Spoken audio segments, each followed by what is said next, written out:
disaster. Me? You're the one who's gonna got himself shot full of holes, ain't ya? Yeah, because of you, you tit. Listen, I was sitting pretty in prison, mate. I was not bothering nobody and not getting shot at till you come along. This is your fucking fault. Listen to me! You took the fucking deal.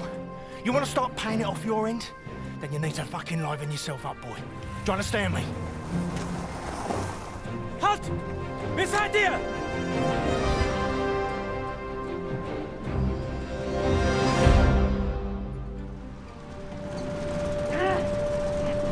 Verfluchte Scheiße!